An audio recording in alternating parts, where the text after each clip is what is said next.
2025년 6월 27일 금요일 새벽 기도에 오신 성도님들을 주님의 이름으로 환영합니다. 오늘 우리에게 주신 하나님의 말씀은 역대상 27장 1절로부터 15절까지의 말씀입니다. 제가 가진 성경으로 구약성경 650면에 있는 역대상 27장 1절로부터 15절까지의 말씀을 제가 봉독하겠습니다. 이스라엘 자손의 모든 가문의 우두머리와 천부장과 백부장과 왕을 섬기는 관원들이 그들의 숫자대로 반이 나누이니 각 반열이 24,000명씩이라. 1년 동안 달마다 들어가며 나왔으니 첫째 달의 반의 반장은 삽디엘의 아들 야소부암이요 그의 반에는 24,000명이라.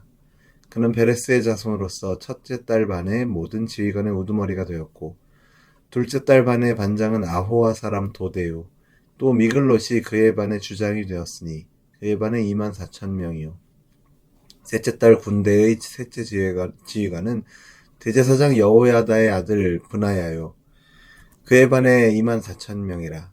이 브나야는 30명 중에 용사요 30명 위에 있으며 그의 반 중에 그의 아들 암미사밧이 있으며 넷째 달 넷째 지휘관은 요압의 아우 아사헬이요 그 다음은 그의 아들 스바다이니 그의 반에 24,000명이요 다섯째 달의 다섯째 지휘관은 이스라 사람 사무시니 그의 반에 24,000명이요 여섯째 달 여섯째 지휘관은 드고아 사람 이케스의 아들 이라이니 그의 반에 24,000명이요 일곱째 달 일곱째 지휘관은 에브라임 자손에 속한 발론 사람 헬레스이니 그의 반에 24,000명이요 여덟째 달 여덟째 지휘관은 세라 족속 후사 사람 십부게이니 그의 반에 24,000명이요 아홉째 달 아홉째 지휘관은 베냐민 자손 아나도 사람 아비에셀이니 그의 반에 24,000명이요 열째 달 열째 지휘관은 세라 족속 느도바 사람 마하레이니 그의 반에 24,000명이요 열한째 달 열한째 지휘관은 에브라임 자손에 속한 비라돈 사람 브나야이니 그의 반에 24,000명이요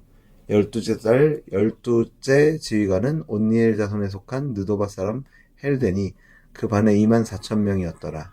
아멘. 하나님 나라의 역사는 무질서하거나 혼돈 속에서 이루어지지 않습니다.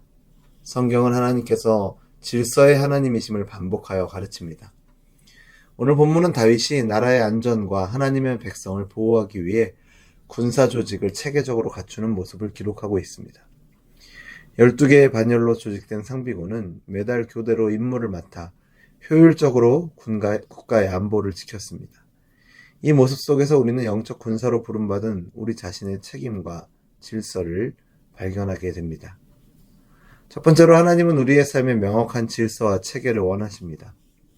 본문 1절에서 다윗이 군대를 조직할 때 24,000명씩 12반열을 나누어 한 달씩 순환 근무를 하도록 했습니다. 이는 체계적이고 공정한 방식으로 군사력을 운영하면서도 백성들에게 과도한 부담을 주지 않으려는 지혜로운 배려였습니다. 이 군사 조직은 단지 물리적 힘을 과시하기 위한 것이 아니라 모든 백성이 공평하게 책임을 나누어지고 하나님 나라의 평화를 지켜내는 영적 원리와 같습니다.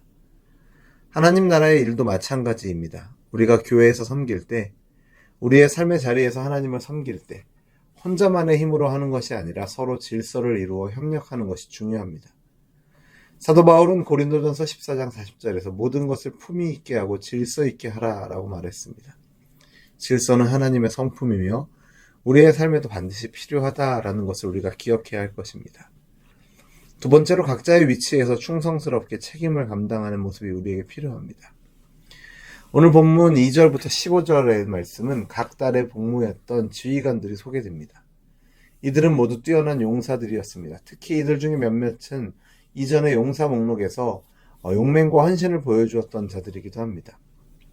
그런데 이들의 명단이 나열될 때마다 반복되는 표현이 있죠. 그에 반해 24,000명이요 라는 말입니다. 이는 각자가 동일한 숫자의 병력을 책임지며 주어진 임무를 균등하고 충성스럽게 수행했음을 의미합니다. 우리도 마찬가지입니다. 하나님은 우리 각자에게 맡기신 소명이 있습니다. 중요한 것은 내가 맡은 소명과 책임을 다른 사람과 비교하지 않고 충실히 감당하는 것입니다. 큰 일을 맡든 작은 일을 맡든 하나님 앞에서 우리의 충성됨을 보이기를 하나님은 원하십니다. 마태복음 25장에 기록되어 있는 달란트 비유처럼 우리는 각자의 달란트와 또 받은 직분을 충실히 감당할 때 하나님께서 칭찬하시고 더 큰 일을 맡기실 줄로 믿습니다. 세 번째로 영적 전투는 협력과 공동체의 하나됨 속에서 승리한다라는 것을 우리가 기억해야 합니다. 다윗의 군대가 보여주는 중요한 특징 중에 하나는 협력입니다. 각 지파에서 병력을 내어 모든 지파가 공동의 책임을 짊어졌습니다. 유다 지파가 가장 많이 등장하지만 각 지파는 고르게 참여하여 공동의 목적을 이루었습니다. 우리의 삶에서의 영적인 전투도 개인적인 싸움이 아닙니다. 우리가 하나님의 전신갑주를 입고 영적인 싸움을 싸울 때 함께 싸우며 서로의 연약함을 채워주어야 합니다. 공동체의 하나됨과 협력이 없으면 아무리 강력한 개인도 승리할 수 없다는 것을 우리는 기억해야 할 것입니다. 말씀을 맺겠습니다. 사랑하는 성도 여러분, 하나님께서는 우리에게 질서와 책임과 협력의 중요성을 오늘 말씀을 통해 다시 일깨워 주십니다. 우리는 각자 하나님의 군사로 부름받았습니다. 영적인 싸움은 치열하고 힘든 싸움입니다.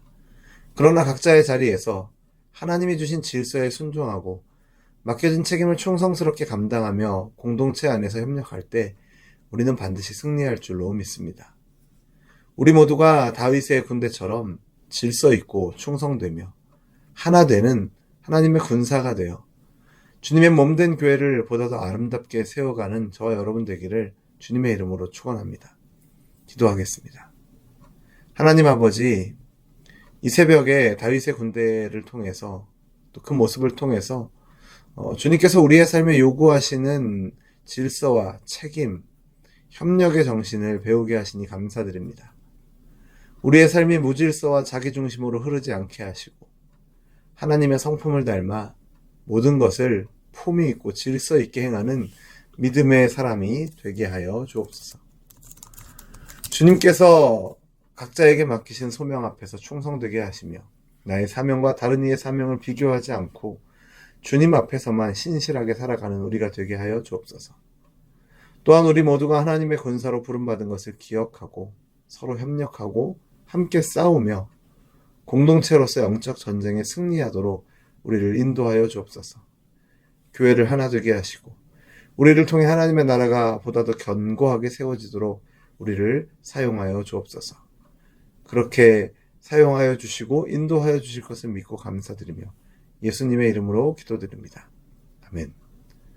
우리 주 예수 그리스도의 은혜와 하나님 아버지의 사랑과 성령 하나님의 교통하심이 질서 가운데 자신의 자리를 지키며 충성된 마음으로 책임을 감당하고 형제 자매와 협력하여 하나님의 나라 세우기를 결단하는 우리 열린비전교회 모든 성도들과 우리의 삶의 걸음 가운데 이제로부터 영원토록 항상 함께 있을지어다.